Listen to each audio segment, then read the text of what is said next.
जैसे कि हम आपको कह रहे थे कि हमारा स्पेशल आज जो क्रिकेट का सेगमेंट है वो कैसर सगीर के साथ रहेगा, तो अब हम उनकी तरफ जाते हैं और उनसे बात करते हैं। जी हेलो एंड वेलकम कैसर सगीर, कैसे हैं आप? जी बिल्कुल ठीक ठाक।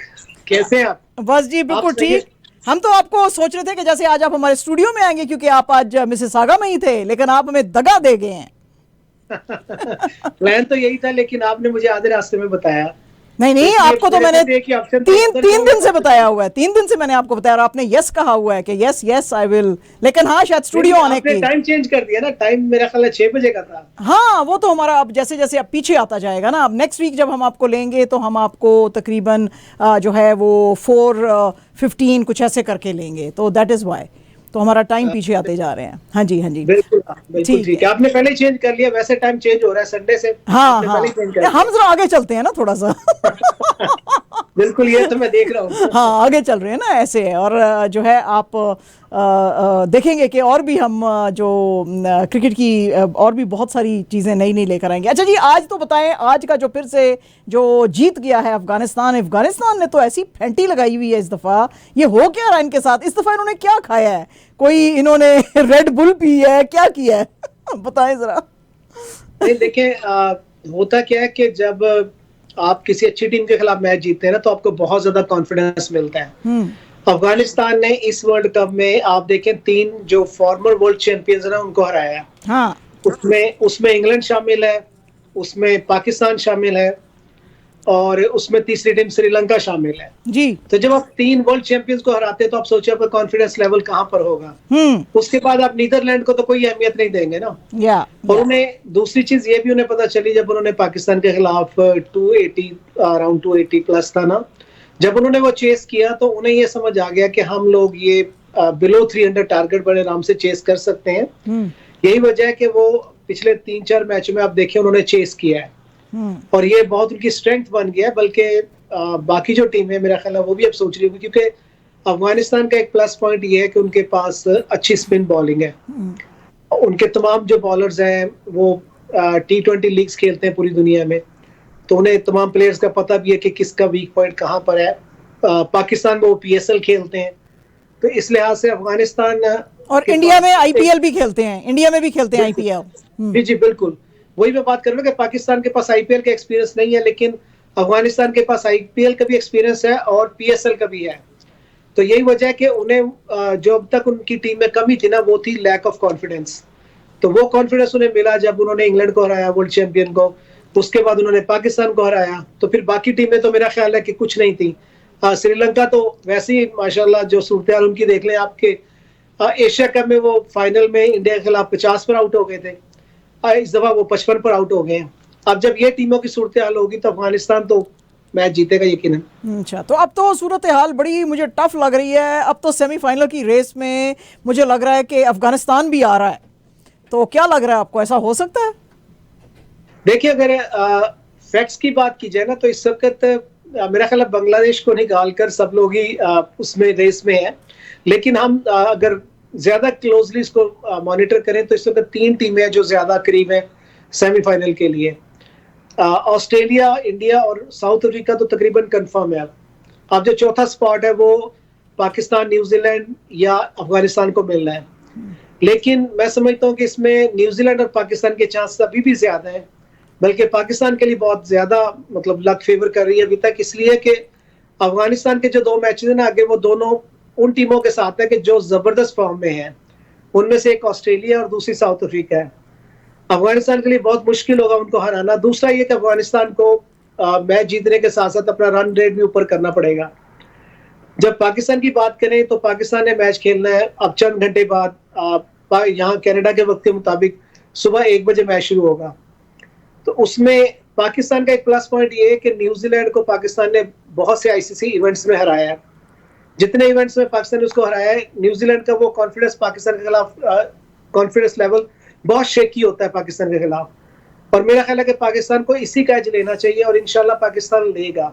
इंशाल्लाह पाकिस्तान ये मैच विन करेगा, और उसके बाद इंग्लैंड को भी इंशाल्लाह पाकिस्तान हराएगा। मुझे कुछ लग रहा है, पता नहीं क्यों, कुछ वाइब्स ऐसी हैं कि जो हालात पाकिस्तान के लिए बनते जा रहे हैं वो अच्छे बनते जा रहे हैं। लेकिन उसके बाद आगे जाके क्या करेंगे, ये वहां तक पहुंचते नहीं है। बहरहाल अभी एक मरहला है, लेकिन अगर आगे पहुंचते, वहां जाके क्या करते हैं वो एक अलग कैलकुलेशन होगी। हाँ जी, आपकी जो बात है वो बिल्कुल वैसी ही है जो कि अभी हमने जो 3 दिन पहले वसीम बारी साहब से बात की थी, तो वो भी कह रहे थे कि मुझे भी लग रहा है कि पाकिस्तान न्यूजीलैंड और इंग्लैंड दोनों को हरा लेगा और ज़रूर सेमीफाइनल्स में पहुंचेगा। लेकिन सेमीफाइनल में ऑलरेडी इंडिया और जो है ऑस्ट्रेलिया और साउथ अफ्रीका भी तकरीबन, जैसे आपने कहा, न्यूजीलैंड के भी बहुत से चांसेस हैं, और लेकिन अफगानिस्तान, ऑस्ट्रेलिया, न्यूजीलैंड के 8-8 पॉइंट्स हैं अब।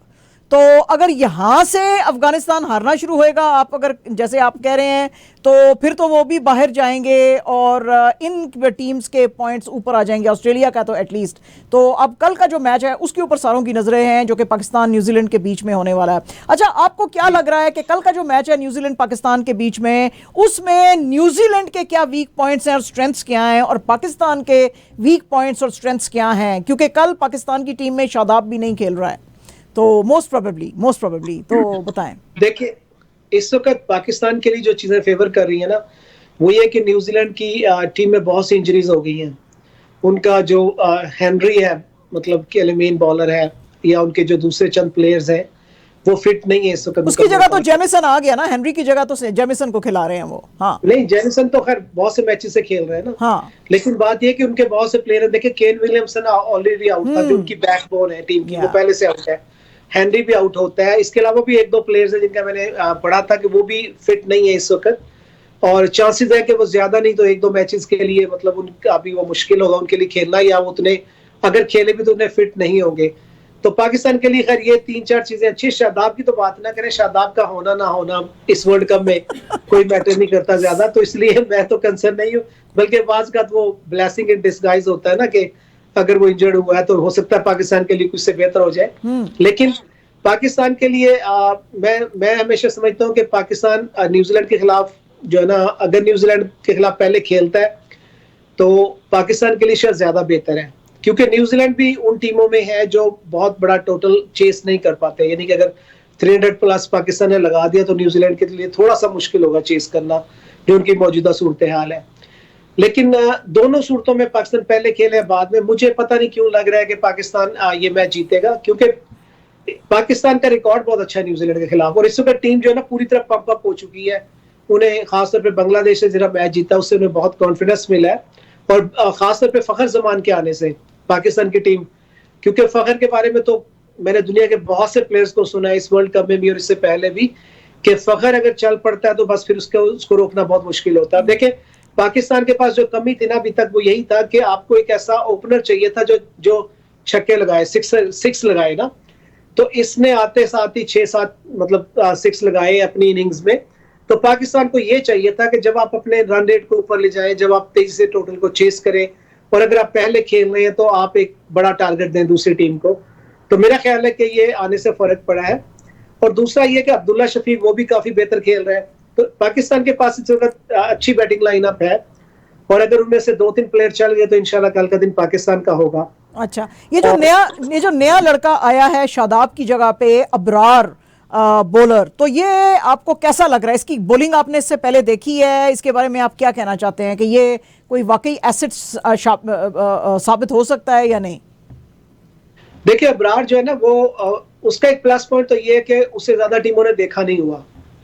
ये उसका एक बहुत बड़ा प्लस पॉइंट है, क्योंकि बाकी प्लेयर्स उनको वो बहुत मरतबा खेल चुके हैं। तो एक तो ये प्लस पॉइंट। दूसरा ये कि अबरार जो है ना वो बहुत अच्छा बॉलर है, और उसको मैंने टेस्ट में देखा है खेलते हुए, और उसने मतलब उसको इतना आसान नहीं है खेलना।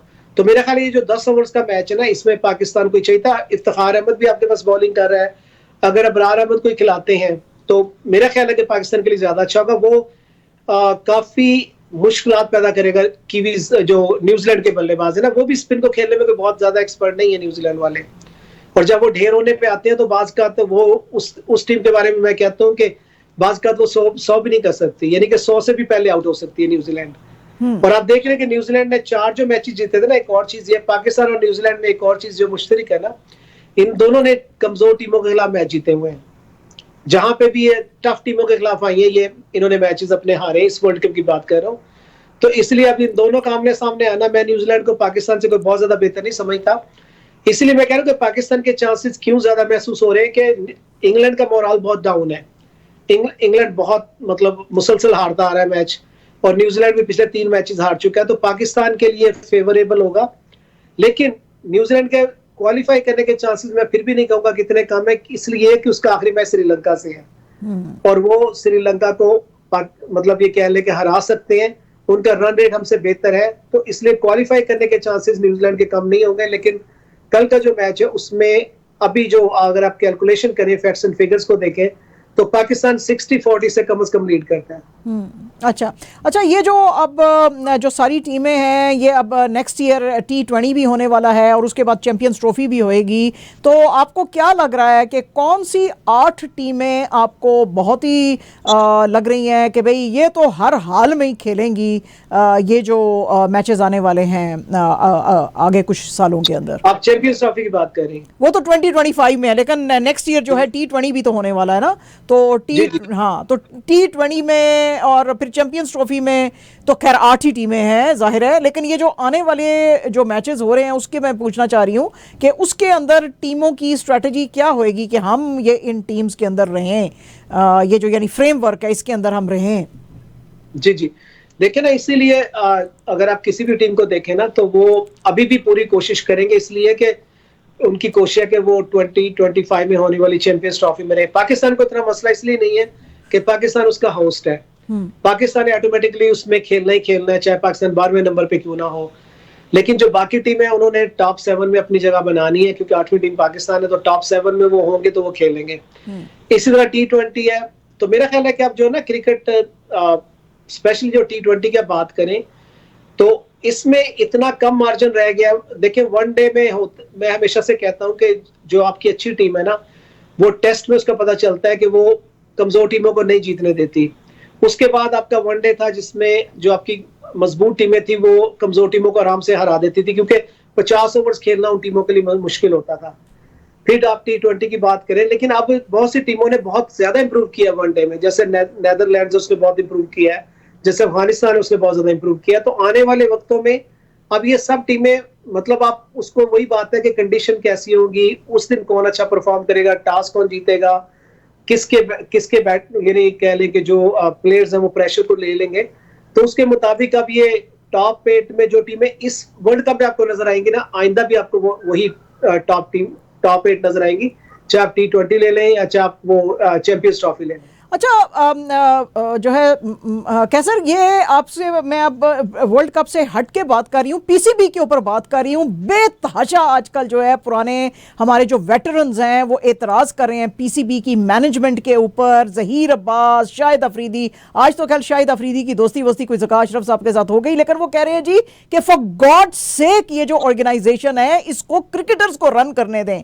अगर ये इस तरह के अनप्रोफेशनल लोग रन करेंगे तो इस ऑर्गेनाइजेशन का बहुत ज्यादा जो प्रेस्टीज है उसको झटका लगेगा। खास तौर पे ये जो इन्होंने कुछ दिन पहले कुछ ये जो चैनल्स के ओनर्स को बुला के कहा कि भाई तुम लोग अपने चैनल्स को कंट्रोल करो, मेरे खिलाफ क्यों बातें कर रहे हैं, ज़का अशरफ साहब ने कहा, तो उसके ऊपर भी बड़े एतराज आए। तो ये क्या खिचड़ी पकी हुई है, क्या चल रहा है यहाँ पे? और कुछ रेपुटेशन भी कोई इतनी खास अच्छी नहीं है ज़का अशरफ साहब की, तो क्या कहते हैं आप इसके बारे में? Allegedly, I mean, I have just heard about it, so जी देखिए, अगर आप अपने नेबर को देखें, इंडिया को देखें ना, तो वहां भी जय शाह जो है ना वो लीड कर रहे हैं बोर्ड को, और वो भी एक सियासी पार्टी से उनका ताल्लुक है। अमित शाह के बेटे हैं, होम मिनिस्टर जो अमित शाह उनके बेटे हैं। हाँ। तो मसला वो पॉलिटिकल एक जो एफिलिएशन है वो तो एक अलग चीज है, लेकिन बात ये होती है कि आपका स्ट्रक्चर कितना मजबूत है। हम लोग इस चीज से मार खाते हैं कि हमारा स्ट्रक्चर बहुत वीक है, और दूसरा ये है कि कोई एहतसाब करने वाला नहीं है। अब देखिए आपका वर्ल्ड कप चल रहा है, उसमें आपने मतलब मैं तो वैसे ही हक में नहीं ज़का अशरफ के, क्योंकि वो मतलब बकौल अब्दुल रज़ाक के एक फिक्रा नहीं बोल सकते मीटिंग्स में ना, मतलब ये तो उनका कैलिबर है। लेकिन उनको जरदारी ने मतलब पुश किया और उनको यहाँ लाया गया इस पे, जबकि उससे पहले मैं नजम सेठी के भी हक में नहीं हूँ, मैं कहता हूँ सीधा रमीज राजा को होना चाहिए।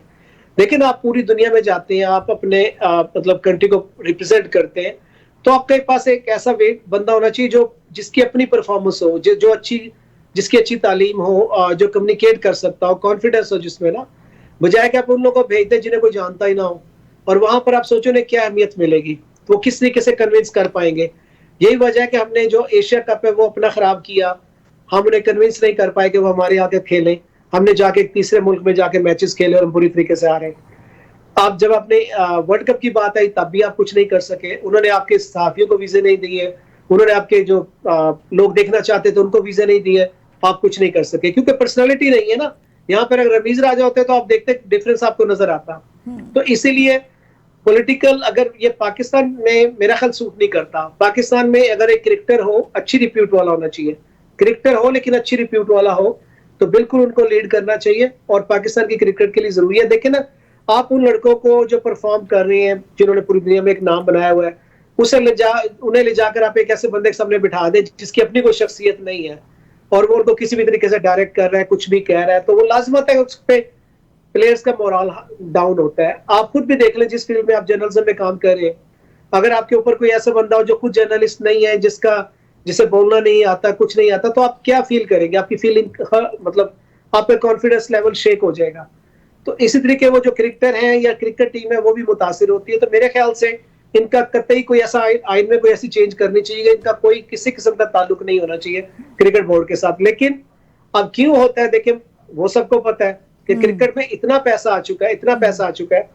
मैं भी वो अपने एक पोस्ट में मैंने लिखा था कि अगर पाकिस्तान इंडिया का सेमीफाइनल जो बातें हो रही हैं, चांसेस देखें तो अफगानिस्तान के हैं, अफगानिस्तान के भी चांसेस हैं, लेकिन जो बातें हो रही हैं, और न्यूजीलैंड के भी हमसे ज्यादा चांसेस हैं, लेकिन बातें हो रही है पाकिस्तान और इंडिया सेमीफाइनल की, क्योंकि पता है पैसा इसमें है, स्पॉन्सर इसकी तरफ भागेंगे, आपका जो वो ब्रॉडकास्ट राइटिंग है वो भी इससे आएंगे, सारे स्पॉन्सरशिप इसी से आएगी। तो इसलिए जो सियासी पार्टी है ना, इनकी नजर उस पैसे के ऊपर होती है कि हम वहां आए, हम इसे कंट्रोल करें और इस तरीके से पैसा बनाए, क्योंकि उसका कोई पूछने वाला नहीं है कहां से कितनी स्पॉन्सरशिप आई है, कितना पैसा आया है, कोई उसका हिसाब किताब नहीं करता। तो इसलिए ये सब इस पे नजर रखते हैं। इनका बिल्कुल इससे हमेशा के लिए ताल्लुक खत्म होना चाहिए। जी बिल्कुल ठीक है, आप सही बात कह रहे हैं। तो सिर्फ रमीज ही नहीं है, और भी बहुत सारे लोग हैं, जैसे कि वसीम अकरम हैं। वसीम अकरम ने तो एक को तो पूछा जिस वक्त एक दफ़ा जर्नलिस्टों ने कि भाई आप क्यों नहीं क्रिकेट बोर्ड को ज्वाइन करते हैं, वो कहते हैं जी मैं उनके जाके तरले मिनते तो नहीं कर सकता ना, I am there, they can call me, right. तो वही बात है। वसीम का प्रॉब्लम ये, देखिए वसीम का माजी क्लीन नहीं है। वसीम को आपको पता है कि जो इन्वेस्टिगेशन हुई थी उसमें जो रिपोर्ट जारी की थी जस्टिस कयूम ने, उसमें वसीम अकरम का नाम है। तो जब तक आप क्लीन प्लेयर्स नहीं लाएंगे ना, तब तक आप, क्योंकि रमीज के ऊपर किसी किस्म का एलिगेशन नहीं था। रमीज का मतलब जो कम्युनिकेशन है, रमीज पढ़ा लिखा बंदा, एमबीए किया हुआ उसने पाकिस्तान टीम में, या इमरान खान एजुकेटेड था या रमीज राजा था, और उसने पूरी जिंदगी क्रिकेट में गुजारी है, खेलते गुजारी है, कमेंट्री करते गुजारी है। वो एक स्ट्रॉन्ग पर्सनैलिटी है जो बात कर सकता है, उसे आप किसी भी जगह ले जाकर बिठा दे वो बात कर सकता है।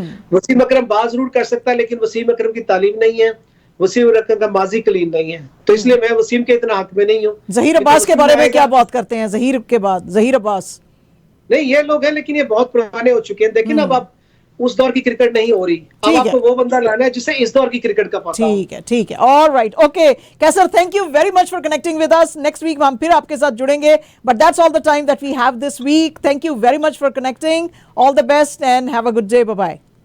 Thank you so much.